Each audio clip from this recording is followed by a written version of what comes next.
Hello दोस्तों, study with अनु में मैं अनु आपका स्वागत करती हूँ। कैसे हैं आप सब? आई होप आप सब स्वस्थ होंगे, मस्त होंगे और अपनी पढ़ाई लिखाई में व्यस्त होंगे।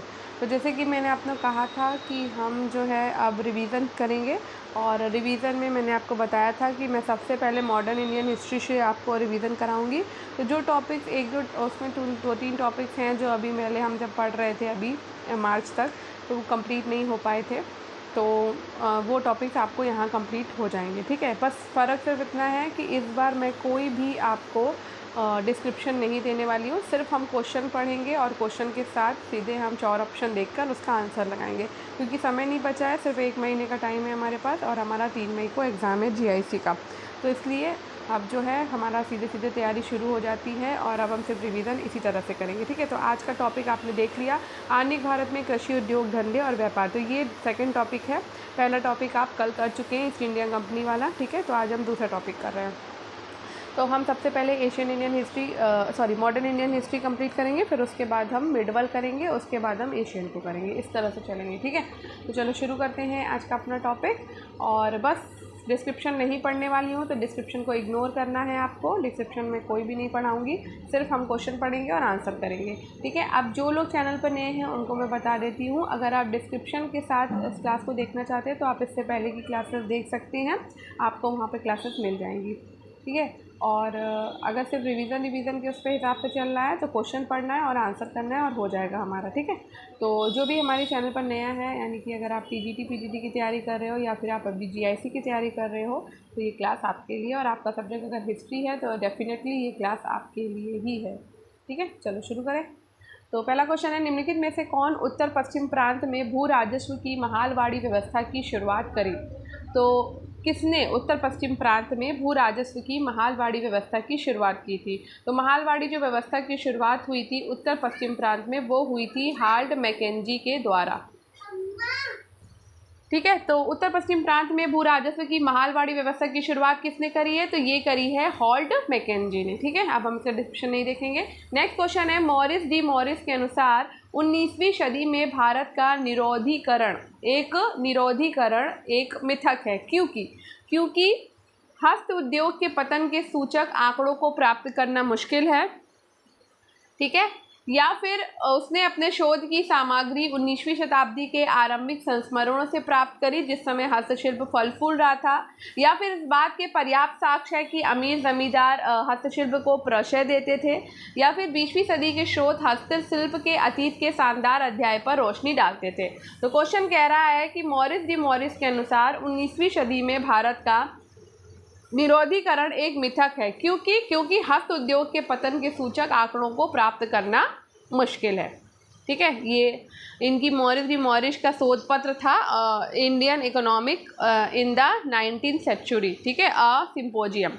इसमें इन्होंने भारत में ब्रिटिश शासनकाल की निरोधीकरण की प्रक्रिया को नकार दिया और इसे मिथक बताते हुए उन्होंने यही बात बोली है, ठीक है, कि निरोधीकरण के आंकड़ों को प्राप्त करना मुश्किल था। और उनका मानना है कि इस काल में आर्थिक गतिविधियां बढ़ी थी, और यद्यपि उनके मत को भारतीय विद्वान स्वीकार नहीं करते हैं, लेकिन निरोधीकरण ब्रिटिश काल का एक सच था। नेक्स्ट क्वेश्चन है, 1886 में भारतीयों पर कौन सा कर स्थायी रूप से लगा दिया गया? तो 1886 में भारतीयों पर कौन सा कर स्थायी रूप से लगा दिया गया था? नमक कर, आयकर, शिक्षा उपकर या फिर तीर्थ यात्रा कर? तो ये लगा दिया गया था उन पर आयकर, ठीक है। 1886 में भारतीयों पर आयकर स्थायी रूप से लगा दिया गया था, ठीक। तो यहाँ पे भारत में जो है ना, जेम्स विलियम्स के द्वारा पहली बार टैक्स लागू किया गया था, ठीक है। तो भारत का पहला, अगर केंद्रीय बजट की बात करें तो 7 अप्रैल, ठीक है, 7 अप्रैल 1860 है, ठीक है। 7 अप्रैल 1860 को स्वतंत्रता पूर्व वित्त मंत्री जेम्स विल्सन के द्वारा ये पेश किया गया था। 1860 के भारतीय आयकर अधिनियम को 1857 के सैन्य विद्रोह के कारण सरकार के द्वारा किए गए नुकसान को पूरा करने के लिए लागू किया गया था। 1886 में अलग आयकर अधिनियम पारित किया गया था, और ये अधिनियम समय समय पर विभिन्न संशोधनों के साथ लागू रहा। 1886 के भारतीय आयकर अधिनियम के तहत आय को 4 अनुसूचियों में विभाजित किया गया गया था जिन पर अलग से कर लगाया गया था। इस तरह 1886 में भारतीयों पर आयकर स्थायी रूप से लगा दिया गया था। तो 1886 में भारतीयों पर कौन सा कर स्थायी रूप से लगा दिया गया था? तो आयकर स्थायी रूप से लगा दिया गया था। नेक्स्ट क्वेश्चन है क्वेश्चन नंबर 4, ठीक है। किसी समय और स्थान पर तब तक सड़कें, गोदी, बंदरगाह, नहरें, सिंचाई की व्यवस्था, अस्पताल, स्कूल, कॉलेज और छापेखाने नहीं होंगे जब तक सरकार उनका निर्माण नहीं करेगी। जॉन स्टुअर्ट मिल की पॉलिटिकल इकोनॉमी से लिया गया ये उद्धरण कंपनी सरकार के द्वारा अपनाई गई किस नीति की ओर इंगित करता है? तो कंपनी सरकार के द्वारा अपनाई गई ये हस्तक्षेपवाद नीति की ओर इंगित करता है, ठीक है। तो किसी समय और स्थान पर तब तक सड़कें, गोदी, बंदरगाह, नहरें, सिंचाई की व्यवस्था, अस्पताल, स्कूल, कॉलेज और छापेखाने नहीं होंगे जब तक सरकार उनका निर्माण नहीं करेगी। ये जॉन स्टुअर्ट मिल की प्रसिद्ध पुस्तक पॉलिटिकल इकोनॉमी से दिया गया है। नेक्स्ट है, औपनिवेशिक नगरों के संदर्भ में निम्न में से कौन सा कथन सही है? पहला, दिल्ली, आगरा और लाहौर ने अपना बहुत सारा वैभव खो दिया। दूसरा, ढाका, मुर्शिदाबाद और पटना ब्रिटिश काल में महत्वपूर्ण हो गए थे। तीसरा है, बम्बई का विक्टोरिया टर्मिनल स्टेशन मुगल वास्तुशैली के आधार पर बनाया गया था। और चौथा है कि सीए बेली के अनुसार 1720 के दशक के बाद मध्य गंगा क्षेत्र में छोटे कस्बों का काफ़ी विस्तार हुआ। तो दिए गए विकल्पों में सबसे उपयुक्त उत्तर को चयन करना है, ठीक है। तो औपनिवेशिक नगरों के संदर्भ में निम्न में से कौन सा कथन सही है? तो औपनिवेशिक नगरों के संदर्भ में सही कथन है आपका, दिल्ली, आगरा और लाहौर ने बहुत सारा वैभव खो दिया था। और सीए बेली के अनुसार 1720 के दशक के बाद मध्य गंगा क्षेत्र में छोटे कस्बों का काफ़ी विस्तार हुआ है, ठीक है। नेक्स्ट क्वेश्चन पे चलते हैं। निम्नलिखित में से किसने कहा कि स्थायी बंदोबस्त एक दुखदाई और भयंकर भूल थी? तो स्थायी बंदोबस्त एक दुखदाई और भयंकर भूल थी, ये कहा है टी.आर. होम्स ने, ठीक है। नेक्स्ट क्वेश्चन, किस वर्ष कामगार क्षतिपूरक अधिनियम पारित हुआ? तो कामगार क्षतिपूरक अधिनियम पारित हुआ था 1923 में। नेक्स्ट, निम्नलिखित अकाल आयोगों को कालक्रमानुसार व्यवस्थित कीजिए, ठीक है। तो मैकडोनल्ड, स्ट्रेची, लॉयल और कैम्बेल, ठीक है। तो आंसर हम देख ही पा रहे हैं, कैम्बेल जो था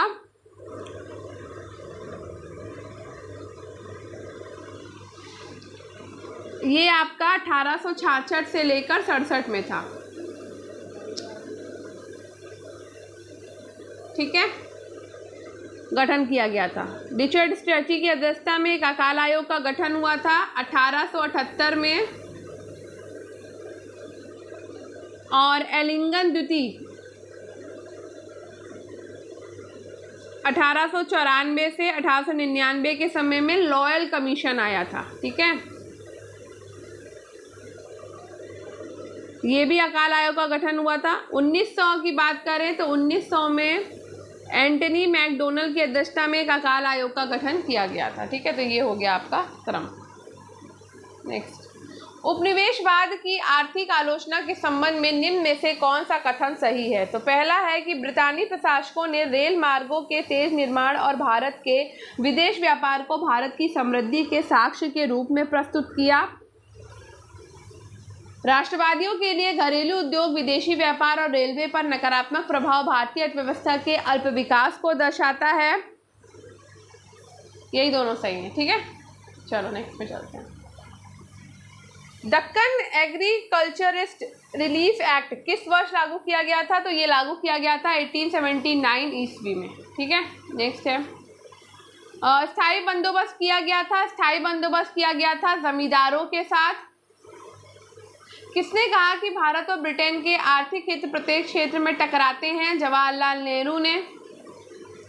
अक्टूबर 1921 में ब्रिटिश सरकार ने एक राजस्व आयोग किसकी अध्यक्षता में नियुक्त किया है? तो अक्टूबर 1921 में ब्रिटिश सरकार ने एक राजस्व आयोग सर इब्राहिम रहमतुल्लाह की अध्यक्षता में नियुक्त किया था। नेक्स्ट है, ये किसने कहा कि इस दरिद्रता वाणिज्य के इतिहास में शायद ही कभी रही है? बुनकरों की हड्डियां भारत के मैदानों को विरंजित कर रही हैं, ये कहा है विलियम बेंटिक ने। निम्नलिखित में से किसने सोसाइटी ऑफ ट्रेडर्स की स्थापना करी? तो ये की है क्लाइव ने, ठीक है। सोसाइटी ऑफ ट्रेडर्स की स्थापना क्लाइव ने की थी। रैयतवाड़ी भूमि बंदोबस्त का प्रवर्तक कौन था? तो रैयतवाड़ी भूमि बंदोबस्त का प्रवर्तक था थॉमस मुनरो।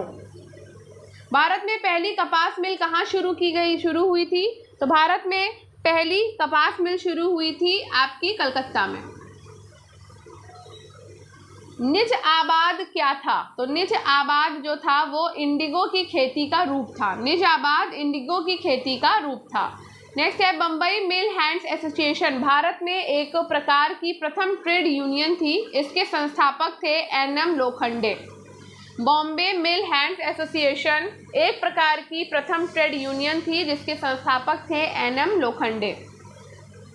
17वीं शताब्दी में भारत में सर्वाधिक निर्यात होने वाली वस्तु कौन सी थी? तो वो थी सूती वस्त्र। तो 17वीं शताब्दी में भारत में सर्वाधिक निर्यात होने वाली वस्तु थी सूती वस्त्र। नेक्स्ट है किसने poverty and un British rule in India पुस्तक लिखी है? तो ये लिखी है दादा भाई नौरोजी ने। दादा भाई नौरोजी की किताब है poverty and un British rule in India.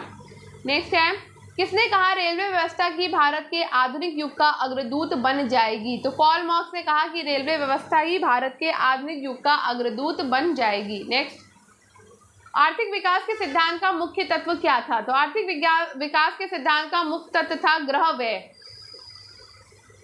Poverty and un British rule in India नामक पुस्तक किस वर्ष प्रकाशित हुई है? तो ये दादा भाई नौरोजी ने 1901 में प्रकाशित की थी। किसने कहा धन निष्कासन सभी बुराइयों की बुराई है? तो ये कहा था दादा भाई नौरोजी ने। नेक्स्ट है निम्नलिखित में से कौन दुनिया की सबसे पुरानी सार्वजनिक ढंग से सूचीबद्ध कंपनी है? तो ये है डच ईस्ट इंडिया कंपनी दुनिया की सबसे पुरानी सार्वजनिक ढंग से सूचीबद्ध कंपनी है। नेक्स्ट क्वेश्चन है इनमें से किस महाराज्यपाल के अधीन बंगाल का स्थायी बंदोबस्त अधिनियम पारित किया गया था? तो ये किया गया था कॉर्नवालिस के अधीन। कॉर्नवालिस के अधीन बंगाल का स्थायी बंदोबस्त अधिनियम पारित किया गया था। कांग्रेस कार्यकारी समिति ने कब जमींदारी उन्मूलन की संस्तुति करने वाला प्रस्ताव अंगीकार किया? तो ये किया था 1950 में। कांग्रेस कार्य समिति ने 1950 में जमींदारी उन्मूलन की संस्तुति करने वाला प्रस्ताव अंगीकार किया। नेक्स्ट है किस यूरोपीय शक्ति ने पहली बार भारत के साथ समुद्री मार्ग से व्यापार करना शुरू किया था? तो ये किया था पुर्तगालियों ने पहली बार। नेक्स्ट 18वीं शताब्दी में निम्नलिखित क्षेत्रों में से किस क्षेत्र में ब्रिटिश ईस्ट इंडिया कंपनी ने रैयतवाड़ी व्यवस्था लागू की थी? तो रैयतवाड़ी व्यवस्था जो ब्रिटिश ईस्ट इंडिया कंपनी ने लागू की थी ये लागू की थी बॉम्बे और मद्रास प्रेसिडेंसी में। निम्नलिखित में से किस दर्शन ने बंगाल के स्थायी बंदोबस्त को प्रभावित किया था? तो ये किया था विग विचारधारा दर्शन ने। विग विचारधारा दर्शन ने बंगाल के स्थायी बंदोबस्त को प्रभावित किया था। नेक्स्ट पोवासजी नानाभाई ने 1853 में सर्वप्रथम वस्त्रोद्योग टेक्सटाइल मिल लगाई थी। कहाँ लगाई थी? बॉम्बे में लगाई थी। नेक्स्ट निम्नलिखित में से किसने कहा कि रैयतवाड़ी एक ऐसी प्रथा है जो भारत में हमेशा से प्रचलित रही है? तो ये कहा है मुनरो ने। मुनरो ने कहा कि रैयतवाड़ी एक ऐसी प्रथा है जो भारत में हमेशा से प्रचलित रही है। नेक्स्ट क्वेश्चन है सूर्य अस्त कानून का क्या अभिप्राय था? तो सूर्य अस्त कानून का अभिप्राय ये होता था कि स्थायी बंदोबस्त के अनुसार अगर लगान एक निश्चित दिन सूर्यास्त तक जमा नहीं हुआ तो जमींदारी की नीलामी की जा सकती थी। तो ये था सूर्य अस्त कानून। कैनिंग लॉरेंस स्कूल, मिल स्कूल और मेयो नॉर्थ बुआ स्कूल किस प्रशासनिक विभाग से संबंधित थे? तो ये संबंधित थे स्थायी बंदोबस्त का क्रियान्वयन जारी रहना और विस्तार से। स्थायी बंदोबस्त समझौते को किसने आरंभ किया था? तो स्थायी बंदोबस्त समझौते को कॉर्नवालिस ने आरंभ किया था। निम्नांकित किस व्यवस्था का विरोध जॉन शोर के द्वारा किया गया था? तो जॉन शोर के द्वारा स्थायी बंदोबस्त व्यवस्था का विरोध किया गया था। निम्नलिखित में से किस क्षेत्र में ब्रिटिश ने अपनी सबसे अधिक पूंजी का निवेश किया है? तो रेलवे, बैंकिंग, बीमा और शिपिंग में सबसे ज़्यादा ब्रिटिशों ने अपनी अधिक पूंजी का निवेश किया है, सबसे अधिक पूंजी का। अंग्रेजी शासन व्यवस्था भारत का खून चूसने वाला है, किसने कहा था? ये कहा था दादा भाई नौरोजी ने। निकास सिद्धांत के प्रतिपादक कौन है? तो दादा भाई नौरोजी हैं। 1834 में किसने कहा कि सूती वस्त्र बुनकरों के कंकाल भारत के मैदानों को बदरंग कर रहे हैं? तो ये कहा था विलियम बेंटिक ने।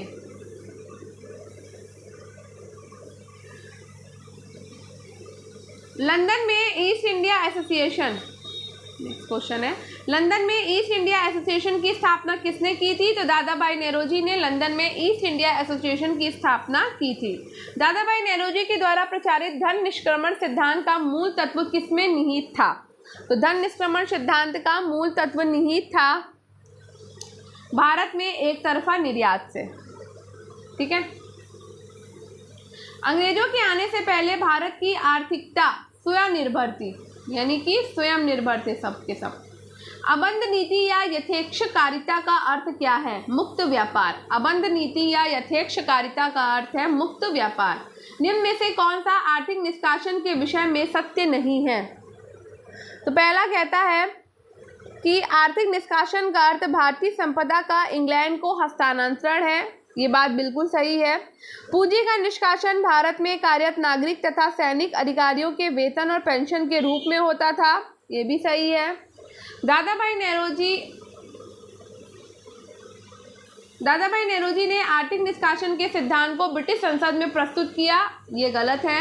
आर्थिक निष्कासन सिद्धांत ने भारत के औपनिवेशिक शोषण का खुलासा किया। ये भी सही है। ठीक है।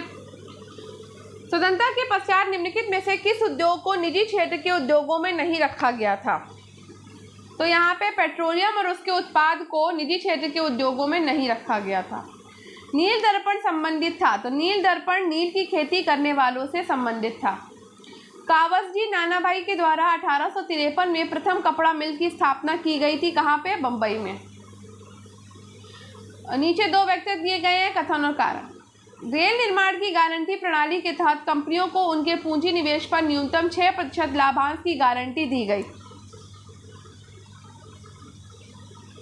ठीक। फिर इस गारंटी प्रणाली ने भारत में धन के बहिर्गमन में भारी योगदान दिया। तो यहाँ पर आपका ये गलत है, आर ए सही है। नेक्स्ट, निम्नलिखित में से कौन सा सुमेलित नहीं है? तो पंजाब भूमि हस्तांतरण अधिनियम 1900 में हुआ। ये सही है। डेक्कन कृषि राहत अधिनियम 1879 में हुआ है।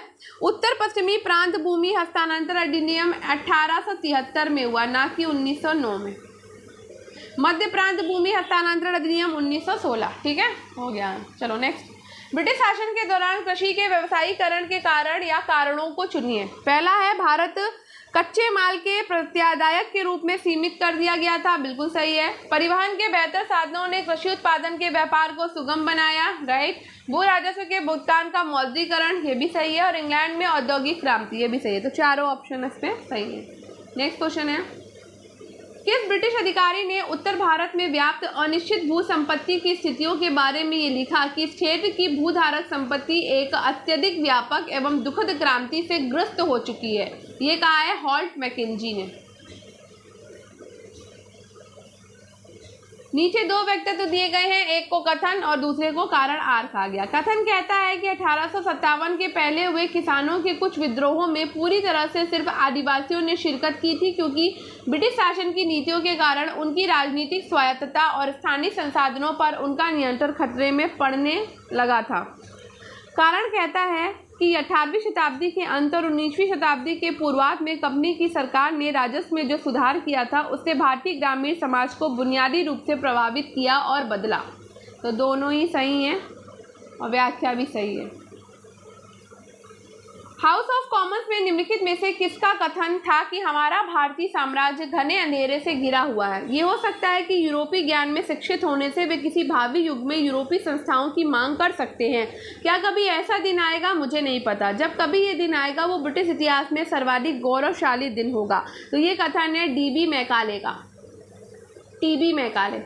नेक्स्ट, नीचे दो वेक्टर दिए गए हैं, एक को कथन और दूसरे को कारण कहा गया। कथन कहता है कि भारत के अभिजात वर्गीय एवं राज परिवारों को शिक्षा प्रदान करने के लिए भारत में चीफ्स कॉलेज की स्थापना की गई थी। ठीक है, तो बिल्कुल सही बात है, ऐसा किया गया था। कारण कहता है कि मूल निवासी अपनी भाषाओं में नहीं बल्कि अंग्रेजी में शिक्षा प्राप्त करने के इच्छुक थे। ये गलत है। ए सही है और आर गलत। नेक्स्ट, निम्नलिखित में से किसने इस मत का समर्थन नहीं किया कि भारत में संरक्षण प्राप्त नरेश मात्र ब्रिटिश ताज के सामंत थे? तो ये सर विलियम ली वार्नर की बात हो रही है। ब्रिटिश औपनिवेशिक सरकार के द्वारा प्रथम फैक्ट्री अधिनियम कब पारित किया गया? 1881 में ब्रिटिश औपनिवेशिक सरकार के द्वारा प्रथम फैक्ट्री अधिनियम पारित किया गया था। नीचे दो कथनों, ये कथन और दूसरा कारण। कथन कहता है कि पारंपरिक दस्तकारी कुटीर उद्योग का हास्य ब्रिटिश व्यापारिक नीति का परिणाम था। कारण कहता है कि साम्राज्यवादी विजयों ने ब्रिटिश को असीम संसाधन उपलब्ध कराए थे। तो ए और आर दोनों सही है और आर ए की सही व्याख्या नहीं कर रहा है। Next, poverty and un-British rule in India नामक पुस्तक किसने लिखी है? दादा भाई नेहरू ने। बहुत बार रिपीट हो गया क्वेश्चन ये। मद्रास में रैयतवाड़ी व्यवस्था के अंतर्गत भू राजस्व दर अंततः शुद्ध उपज का 50% निर्धारित करना एवं बंदोबस्त 30 वर्ष के लिए निर्धारित किस वर्ष किया गया था? 1864 में किया गया था। ब्रिटिश सरकार के द्वारा सीमा शुल्क अवकाश की नीति किस दौरान अपनाई गई थी? 1882 से लेकर 1894 के बीच में। कथन कहता है कि 1793 में बंगाल में लागू किए गए स्थायी बंदोबस्त की मूलभूत बात थी कि सदैव के लिए कर निर्धारण करना।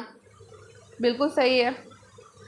आर कहता है कि कॉर्नवालिस का विश्वास था कि जमींदार अपनी भूमि का विकास करेंगे। तो यहाँ पर ए और आर दोनों सही है और आर ए की सही व्याख्या भी है। ठीक है, नेक्स्ट, निम्नलिखित में से कौन सा कारण ब्रिटिश सरकार में साहूकारों के उत्थान का कारक नहीं था? तो साहूकारों के उत्थान का कारक था नव राजस्व नीति, नव विधि प्रणाली और कृषि का व्यापारीकरण। लेकिन नव शिक्षा प्रणाली जो थी वो साहूकारों के उत्थान का कारक नहीं थी। भारत में सबसे बड़ा ब्रिटिश पूंजी निवेश किस में किया गया था? तो सबसे बड़ा ब्रिटिश पूंजी निवेश रेलवे, बैंकिंग, बीमा और नौ परिवहन में किया गया था। रिपीटेड है। निम्नलिखित में से कौन सा ईस्ट इंडिया कंपनी के स्थायी राजस्व बंदोबस्त का मुख्य प्रतिफल नहीं था? तो कृषि उत्पादन को विशेष बढ़ावा मिला, ये मुख्य प्रतिफल नहीं था। इसने जागीरदारों का एक वफादार वर्ग खड़ा किया, ये स्थायी राजस्व बंदोबस्त का प्रतिफल था। काश्तकारों को जमींदारों की कृपा पर छोड़ दिया, ये भी स्थायी राजस्व बंदोबस्त का प्रमुख प्रतिफल था। और कंपनी की राजस्व वृद्धि प्रक्रिया में रुकावट आ गई, ये भी स्थायी राजस्व बंदोबस्त का प्रमुख प्रतिफल था। लेकिन कृषि उत्पादन को बढ़ावा इससे बिल्कुल भी नहीं मिला था। ठीक है, नेक्स्ट है, भारत के अनेक व्यक्तियों में से 3 भारतीयों ने 1870 से 1905 के दौरान भारत पर ब्रिटिश राज्य का ज्वलंत आर्थिक विश्लेषण किया। वो कौन थे? वो थे नेरोजी, राणा डे और आर.सी. दत्त। वाणिज्यवादी मुक्त व्यापार, वाणिज्यवादी पूंजीवाद और वित्तीय साम्राज्यवाद ब्रिटिश साम्राज्यवाद के 3 पड़ाव हैं। इस सिद्धांत का सर्वप्रथम प्रतिपादन किसने किया है? तो ये किया है कार्ल मार्क्स ने। कंपनी काल के दौरान निरुद्योगीकरण का मुख्य कारण क्या था? तो निरुद्योगीकरण का मुख्य कारण था भारतीय बाजार इंग्लैंड में मशीन निर्मित कम मूल्यों की वस्तुओं से भरा पड़ा था। 17वीं शताब्दी के उत्तरार्ध में भारतीय पूंजीवादियों के हाथ में मात्र कौन सा प्रमुख उद्योग था? कपास में निर्मित कपड़ा उद्योग या फिर पटसन उद्योग? तो ये था आपका कपास में निर्मित कपड़ा उद्योग। ठीक है, इनमें से क्या भारत में ब्रिटेन को जाने वाली आर्थिक धन संपदा निकासी का एक घटक नहीं था? तो ये है कि बांटो और शासन करो। तो भारत से ब्रिटेन को जाने वाली आर्थिक धन संपदा निकासी का एक घटक था घरेलू व्यापार, ईस्ट इंडिया कंपनी के शेयर धारकों को दिया जाने वाला लाभांश और नागरिक और सैनिक व्यय। लेकिन बांटो और शासन करो घटक नहीं था। पुराने गारंटी व्यवस्था के अधीन रेलवे में निवेश करने वाली ब्रिटिश कंपनियों को गारंटित लाभांश का आश्वासन था। आश्वासन था कितना? 5%। रैयतवाड़ी व्यवस्था के बारे में निम्नलिखित पर विचार करें। तो ये सीधे किसानों के साथ बनी थी? बिल्कुल। किसान अपनी भूमि बेच सकते थे? बिल्कुल। भूमि राजस्व समय समय पर परिवर्तित किया जाना था? बिल्कुल। समस्त भूमि का विस्तृत सर्वेक्षण तुरंत किया गया? ऐसा बिल्कुल भी नहीं किया गया था। तो ए, बी और सी है राइट। नेक्स्ट, उस परमिट को क्या कहा गया था जिसके अधीन ईस्ट इंडिया कंपनी को 1757 से प्रत्येक प्रकार के लेन देन से मुक्त भाव से उपयोग के लिए निरीक्षण और सीमा शुल्क के भुगतान से छूट प्राप्त थी?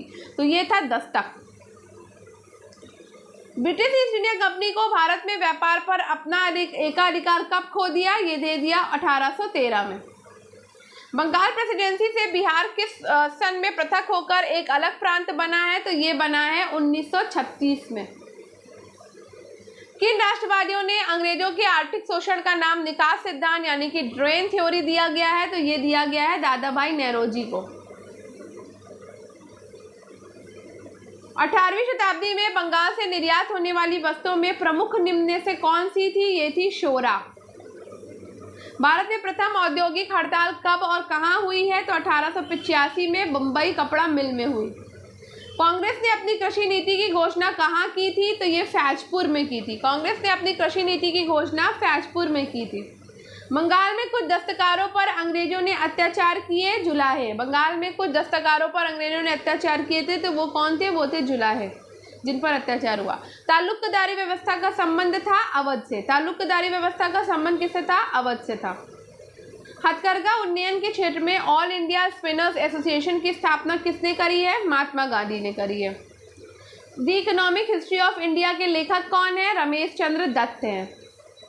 बंगाल में स्थायी बंदोबस्त से क्या हुआ था? अंग्रेजों का समर्थन करने वाला कुलीन तंत्र का निर्माण हो गया था। हिटरेल कमीशन संबंधित है, तो हिटले कमीशन संबंधित है श्रम से। कंपनी के अधिकारियों की भ्रष्टता तथा घूसखोरी के कारण निजी व्यापार तथा उपहार लेना बंद कर दिया। उन्हें एक विशेष अनुबंध पर हस्ताक्षर करने को किसने बाध्य किया था? तो ये कॉर्नवालिस ने बाध्य किया था। सूर्यास्त कानून ब्रिटिश सरकार को किस भू राजस्व व्यवस्था से संबंधित था? तो सूर्यास्त कानून आपका स्थायी बंदोबस्त से संबंधित था।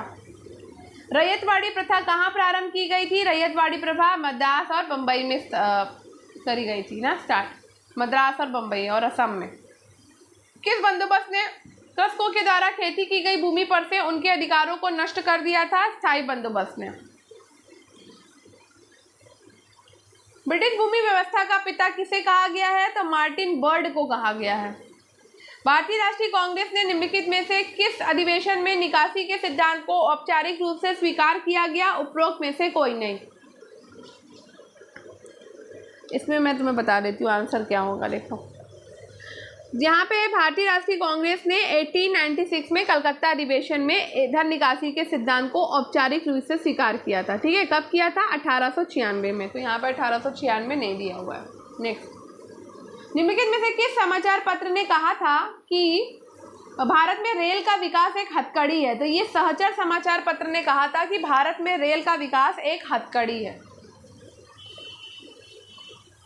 भारत में प्रथम रेल लाइन किसके शासनकाल में डाली गई थी? तो प्रथम रेल लाइन हम सबको पता है डलहौजी के शासनकाल में डाली गई थी 1853 में। सूती कपड़ों के उत्पादन पर से आयात कर घटाने के लिए लिटन के निर्णय से किसे लाभ मिला था? तो ब्रिटिश उद्योग को ये लाभ मिला था। नेक्स्ट है, औपनिवेशिक भारत के आर्थिक इतिहास को किसने निम्न 4 चरणों में विभाजित किया था? तो कार्ल मार्क्स ने किया है। नेक्स्ट, स्थायी भूमि व्यवस्था में जमींदारों का हिस्सा होता था। तो स्थायी भूमि व्यवस्था में जमींदारों का हिस्सा होता था 1/11। निम्नलिखित वक्तव्यों पर विचार कीजिए और नीचे दिए गए कूट को सही उत्तर का चयन कीजिए। कथन कहता है कि यूरोपीय व्यापारियों ने भारत में हुंडी प्रणाली का प्रचलन किया।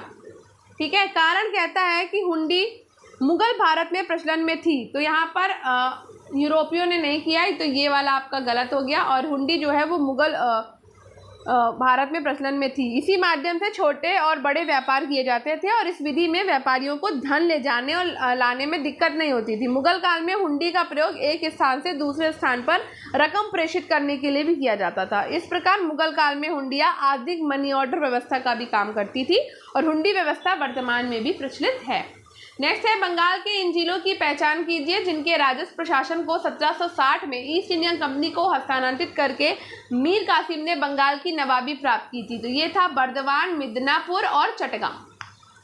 तो बंगाल के जिले हैं बर्दवान, मिदनापुर और चटगांव, जिनके राजस्व प्रशासन को 1760 में ईस्ट इंडिया कंपनी को हस्तांतरित करके मीर कासिम ने बंगाल की नवाबी प्राप्त की थी। नेक्स्ट है, सूची 1 से सूची 2 को मिलाना है। ठीक है, तो जोनाथन डंकन जो हैं वो बनारस की स्थायी व्यवस्था से, स्थायी बंदोबस्त से संबंधित है। टॉमस मुनरो को हम रैयतवाड़ी बंदोबस्त दे देंगे। कॉर्नवालिस को हम स्थायी बंदोबस्त देंगे, तो बंगाल का स्थायी बंदोबस्त देंगे। और हॉल्ट मैकेंजी को हम महालवाड़ी बंदोबस्त दे देंगे। ठीक है, हो गया। कॉर्नवालिस ने निम्नलिखित सलाहकारों में से किसने स्थायी बंदोबस्त के प्रस्ताव का विरोध किया था? तो ये जेम्स ग्रांट ने। जेम्स ग्रांट ने कॉर्नवालिस के स्थायी बंदोबस्त के प्रस्ताव का विरोध किया था। निम्नलिखित देशों में किसने भारतीय कपड़ों के आयात पर रोक नहीं लगाई अथवा भारी चुंगी लगाई थी? तो ये लगाई थी हॉलैंड ने। हॉलैंड ने भारतीय कपड़ों के आयात पर रोक नहीं लगाई अथवा भारी चुंगी लगाई थी। नेक्स्ट, निम्नलिखित बंदोबस्तों में से किसमें जमींदार भू राजस्व संग्रह कराने में मध्यस्थ व्यक्ति के रूप में था? तो ये था स्थायी बंदोबस्त। नेक्स्ट, मद्रास में रैयतवाड़ी भूमि बंदोबस्त के प्रतिपादक थे। तो मद्रास में रैयतवाड़ी भूमि बंदोबस्त के प्रतिपादक थे मुनरो। भारत में इंग्लैंड के लिए धन का निष्कासन किसके बाद आरंभ हुआ था? तो ये हुआ था दीवानी प्रदान करने के बाद भारत में इंग्लैंड के लिए धन का निष्कासन आरंभ हुआ था। पहली बार भारतवर्ष की औसत प्रति व्यक्ति आय का सांख्यिकीय अनुमान प्रस्तुत करने वाला कौन था? तो ये थे दादा भाई नेरोजी। बिहार और उड़ीसा में कम्युनिटी प्रथा क्या थी? तो बिहार और उड़ीसा में मंदुआ मजदूरों का एक रूप जो है वो कम्युनिटी प्रथा थी। बाद में स्थापित होने वाला पहला वाणिज्यिक बैंक कौन सा था? तो ये था बैंक ऑफ कलकत्ता। भारत में स्थापित होने वाला पहला वाणिज्यिक बैंक था बैंक ऑफ कलकत्ता। सबसे अधिक बोली लगाने वालों को भूमि राजस्व वसूल करने का अधिकार देने की व्यवस्था का प्रारंभ सर्वप्रथम किसने किया? तो ये किया था क्लाइव ने। नेक्स्ट है, किसने ब्रिटिश उपनिवेशवाद को 3 क्रमिक चरणों यथा मुक्त व्यापार, वाणिज्यिक पूंजीवाद और वित्तीय साम्राज्यवाद के रूप में वर्गीकृत किया है? तो ये किया है आरपी दत्त ने। भारत में पहला रेल मार्ग कहाँ से कहाँ तक के लिए खुला था? तो भारत में पहला रेल मार्ग आपका बम्बई से ठाणे के लिए खुला था 1853 में। नेक्स्ट है, निम्नलिखित में से कौन स्थायी बंदोबस्त के गुणों में से नहीं था? तो इसने सरकार के लिए वार्षिक निश्चित भू राजस्व सुनिश्चित किया। सरकार स्थायी बंदोबस्त को प्रस्तावित कर समय समय पर होने वाले बंदोबस्त से मुक्त हो गई थी। इसने कंपनी के लिए एक निष्ठावान जमींदार वर्ग का निर्माण किया, या फिर इसने किसानों के हितों को सुरक्षित किया? तो ये आपका गुण नहीं था कि इसने किसानों के हित को सुरक्षित किया। तो किसानों का हित तो बिल्कुल सुरक्षित नहीं था। कृषक वर्ग जो है वो भूमि स्वामित्व से वंचित हो गया था। बाद में पहली बार किस गवर्नर जनरल के समय में तार और रेल सेवा आरंभ की गई थी? तो डलहौजी के समय में पहली बार तार और रेल सेवा आरंभ की गई। 1793 की स्थायी भूमि व्यवस्था के द्वारा भू स्वामित्व किसको मिला था? तो ये मिला था जमींदारों को। निम्नलिखित कथनों में से कौन एक कथन स्थायी भूमि बंदोबस्त की विशेषताओं में से नहीं है? इस व्यवस्था को बंगाल, बिहार और उड़ीसा में लागू किया गया था। इसने 3 पक्ष थे, यथा सरकार, जमींदार और रैयत। इस व्यवस्था के द्वारा भू राजस्व स्थायी तौर पर सुनिश्चित कर दिया गया, या भू राजस्व के रूप में एकत्रित की जाने वाली कुल राशि 4 करोड़ रुपए निर्धारित थी। तो यही वाला है आपका डी। धन के निष्कासन सिद्धांत को भारतीय राष्ट्रीय कांग्रेस ने कब स्वीकार किया? तो 1896 में स्वीकार किया गया था। आर्थिक बहाव के सिद्धांत की बात सर्वप्रथम किसने की? तो आर्थिक बहाव के सिद्धांत की बात सर्वप्रथम दादा भाई नेरोजी ने की थी। नेक्स्ट, दक्षिण तट के मोपलाओं को किसके शिष्यों ने इस्लाम में धर्मांतरित किया? तो अब्दुल्ला खराजी। दक्षिण तट के मोपलाओं को अब्दुल्ला खराजी के शिष्यों ने इस्लाम में धर्मांतरित किया था। भारतीय संपत्ति की इंग्लैंड में निकासी को अपने किस लेख में दादा भाई नेरोजी ने प्रथम बार प्रस्तुत किया था? तो इंग्लैंड डेब्ट टू इंडिया में प्रस्तुत किया था। कौन स्थायी बंदोबस्त के गुणों में नहीं था? इसने सरकार के लिए वार्षिक नियमित भू राजस्व सुनिश्चित किया। सरकार स्थायी बंदोबस्त को प्रवर्तित कर समय समय पर होने वाले बंदोबस्त से मुक्त हो गई। इसने कंपनी के लिए एक निष्ठावान जमींदार वर्ग का निर्माण किया, या फिर इसने किसानों के हितों को सुरक्षित किया? तो ये गलत है आपका। ठीक है। नेक्स्ट, बाद में अंग्रेज औद्योगिक नीति सही अर्थ में, तो भारत में अंग्रेज औद्योगिक नीति सही अर्थ में आर्थिकता का उपनिवेशन नीति है। ठीक है। नेक्स्ट, ब्रिटिश भारत में रेलवे उपयोगिता पर किसने ये टिप्पणी की कि ब्रिटिश भारत में रेलवे की कोई उपयोगिता नहीं है, ये दूसरे की पत्नी को अलंकृत करने जैसा है? तो ये है बाल गंगाधर तिलक। नेक्स्ट, तो नेक्स्ट नहीं है भैया, ये खत्म हो गए। तो 122 क्वेश्चन थे जो हमने फटाफट से लगा लिए हैं। ठीक है। तो आई होप आपको आज की क्लास पसंद आई होगी। क्लास पसंद आई हो तो स्टडी विद अनु को सब्सक्राइब कर दीजिएगा, बेल आइकन को प्रेस कर दीजिएगा। और मैंने बहुत ही फास्ट तरीके से आपको क्वेश्चंस करा दिए हैं, क्योंकि समय ज़्यादा नहीं है, और जितना ज़्यादा हम फास्ट करेंगे उतना सही रहेगा। ठीक है। तो अब डिस्क्रिप्शन वाला तो हिसाब नहीं रह गया, आपको पता चल गया होगा। तो मैं डिस्क्रिप्शन नहीं पढ़ रही हूँ। जिसका ज़रूरत लगता है कि कुछ बता देना चाहिए तो उसके बारे में बता दे रही हूँ। बाकी मैं कोई डिस्क्रिप्शन नहीं कराऊँगी। अब सीधे सीधे बस टॉपिक होगा, और एक दिन में एक टॉपिक पूरा ख़त्म होगा, जैसे अभी तक चल रहा था। ठीक है।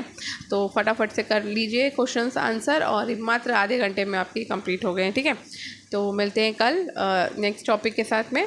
तो आधुनिक भारत चल रहा है, यानी कि हमारा मॉडर्न इंडियन हिस्ट्री चल रहा है। तो ये आज दूसरा टॉपिक था, अब तीसरा टॉपिक कल हम करेंगे इसके बाद का, ठीक है। तो ये आपका TGT PGT और आपका GIC में जो टॉपिक्स आ रहे हैं उन्हीं का ही है ये, ठीक है।